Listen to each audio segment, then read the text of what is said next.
Olá! O Centro de Excelência inicia agora o seu programa O Ponto da Questão. Hoje temos a honra de receber aqui o professor Dr. Jairo Schaeffer.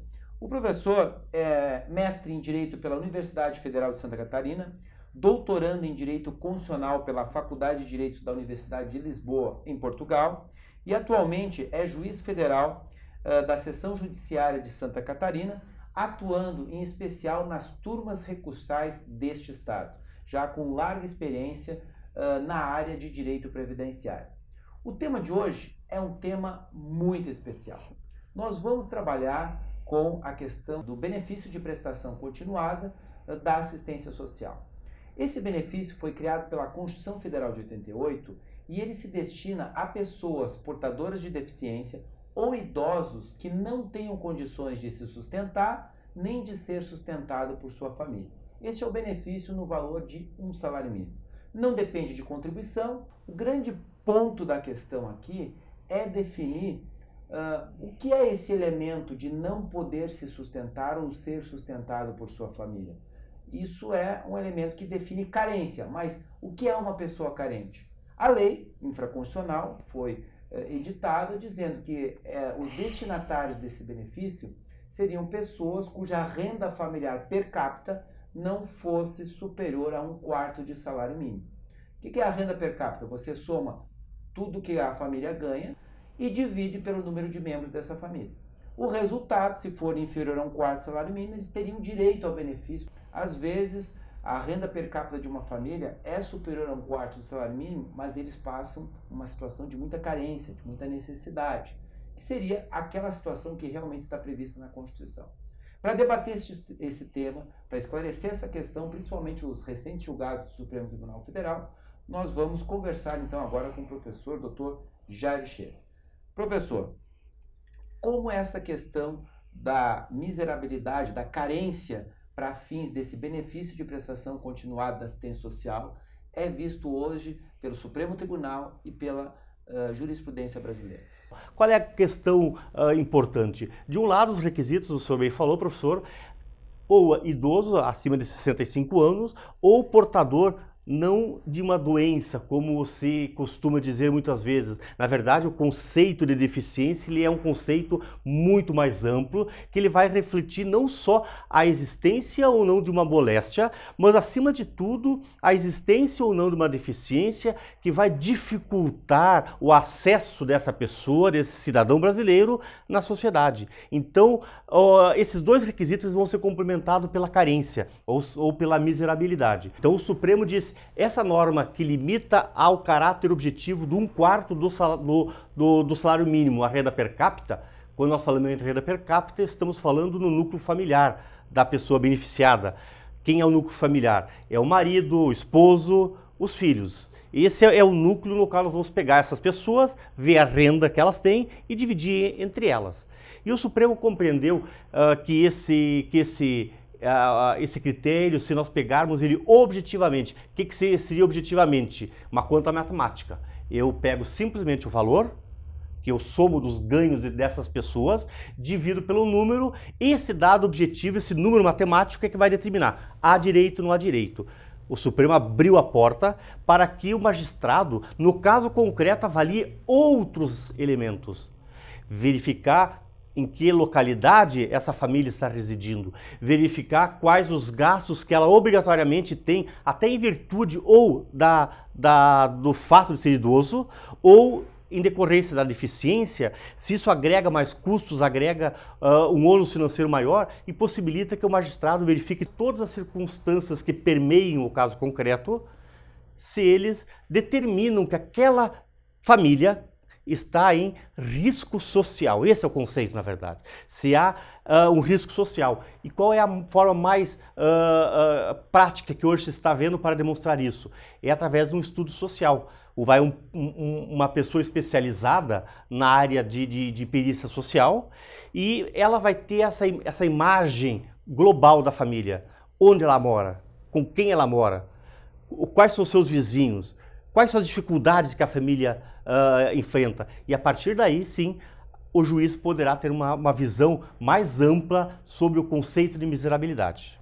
Como o professor falou, nós temos lá na construção da prova a responsabilidade que o advogado tem de trazer a demonstração da situação financeira dessa família, trazendo ao juiz documentos que mostrem qual é a renda da família, as suas despesas fixas, para, com base nisso, elaborar um cálculo e mostrar, olha, subtraindo das receitas as despesas fixas, sobra para essa família, per capita, um valor inferior a 1/4 do salário mínimo. Isso, às vezes, vem resolver o problema. Agora, qual a posição que o Supremo Tribunal Federal tem adotado com relação a essa regra do 1/4 do salário mínimo? Esse é um critério objetivo? Eu posso fazer esse mecanismo de não considerar o salário bruto, mas sim um salário, a renda da família subtraída de despesas ordinárias? Como que isso tem sido interpretado pelo Supremo Tribunal Federal? Então, o caso concreto que vai determinar a amplitude desse conceito. Não há mais esse critério fixo, objetivo e matemático de 1/4 do salário mínimo, porque ele é inconstitucional. O que vai determinar sua constitucionalidade é eu possibilitar colocar nesse valor, nesse conceito de 1/4 salário mínimo, as particularidades do caso concreto. Aí sim, levar em consideração os gastos que a pessoa tem em virtude do fato de ser idoso ou do fato de ser portador de necessidades especiais. Então é um conceito dinâmico e por isso a prova é que vai determinar. A prova do caso concreto, as particularidades, as necessidades. E é tão importante esse benefício, professor Narciso, que o Supremo Tribunal Federal entende que ele não é um benefício delegável somente a brasileiros. Não é. Quem é o titular desse direito? Não são somente brasileiros.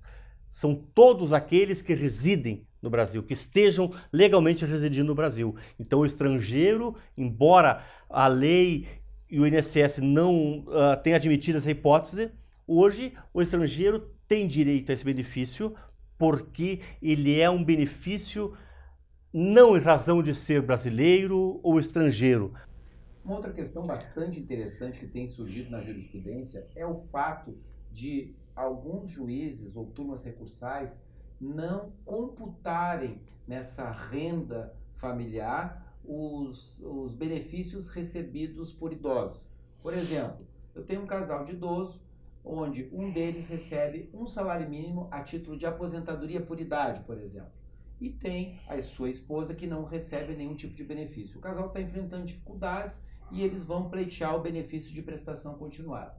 Há algumas decisões dizendo que, como este idoso recebe um salário mínimo, esse um salário mínimo não entraria no cálculo da renda per capita. Eu gostaria que o professor falasse sobre isso, explicando se existe algum fundamento legal que dê suporte a esse entendimento ou se isso é uma construção jurisprudencial. O Estatuto do Idoso determina que o benefício de renda mínima oferido pelo idoso, ele não entra no cálculo da renda familiar para o seu cônjuge ou outro membro da família obter o benefício assistencial. A partir daí, ou seja, a partir dessa permissivo legal que é bem específico, bem determinante, em determinado foco que é do Estatuto do Idoso, a partir daí, doutrinariamente, se passou a defender, e jurisprudencialmente também, essa é a minha posição doutrinária, de que como todas as rendas mínimas oferidas por idosos, independentemente de qual é a natureza, se ela for de salário mínimo, ela tem o mesmo objetivo que aquela renda mínima por idade, e, portanto, todo e qualquer valor recebido, desde que seja salário mínimo por idoso, porque a razão é a mesma, ela também não entra no cálculo do benefício assistencial do cônjuge ou de outro integrante da família. Agora imaginemos o caso em que o advogado ingressou com o pedido de prestação continuada da assistência social, ele juntou toda a documentação e fez o requerimento, por óbvio, da produção da prova pericial, o estudo social. O juiz analisou a documentação e disse, não, aqui essa família tem uma renda muito alta, eu vou indeferir o pedido e não vou aceitar a realização de laudo de estudo social. Então houve aí um cerceamento de defesa com relação à produção dessa prova. Julgou improcedente o pedido. No recurso que esse advogado vai fazer à turma recursal, ele deve postular a anulação da sentença para a realização de para a realização dessa perícia, ou ele deve pleitear que a turma determine a baixa em diligência do processo para que seja realizado o estudo social e retorne para que a turma faça o julgamento. Então, são duas questões. Se isso tem sido comum do juiz indeferir o estudo social e qual é o caminho que as turmas têm adotado nesse sentido? O indeferimento puro e simples não tem sido muito comum. Ou seja, os magistrados, de um modo geral, eles são sensíveis a isso e sabem da importância que é o laudo social. Então, como regra geral, o laudo social é realizado. Uma vez que não for realizado e o processo for julgado improcedente, o advogado, no recurso, ele deve ambicionar que essa prova seja realizada, determinada pela turma recursal.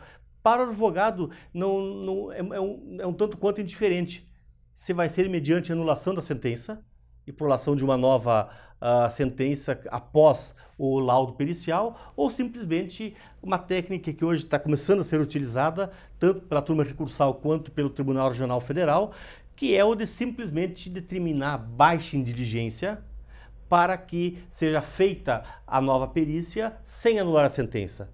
E aí ganha-se em agilidade, ganha-se em tempo, porque aí feita a perícia, o processo volta para a turma recursal para ser julgado.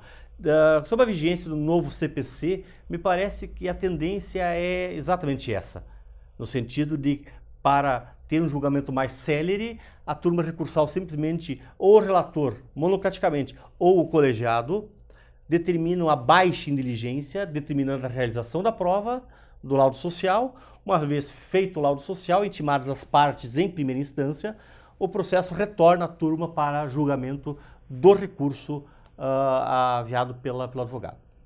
Professor Jairo, muito obrigado por sua participação no nosso programa. É uma grande honra, sempre à disposição. Se você gostou desse vídeo, dê um like aqui embaixo, faça seu comentário, inscreva-se no nosso canal e sugira novos temas. Lembre-se, toda semana um novo vídeo, e aqueles que estão inscritos são os primeiros a receber as informações sobre esse vídeo. Muito obrigado!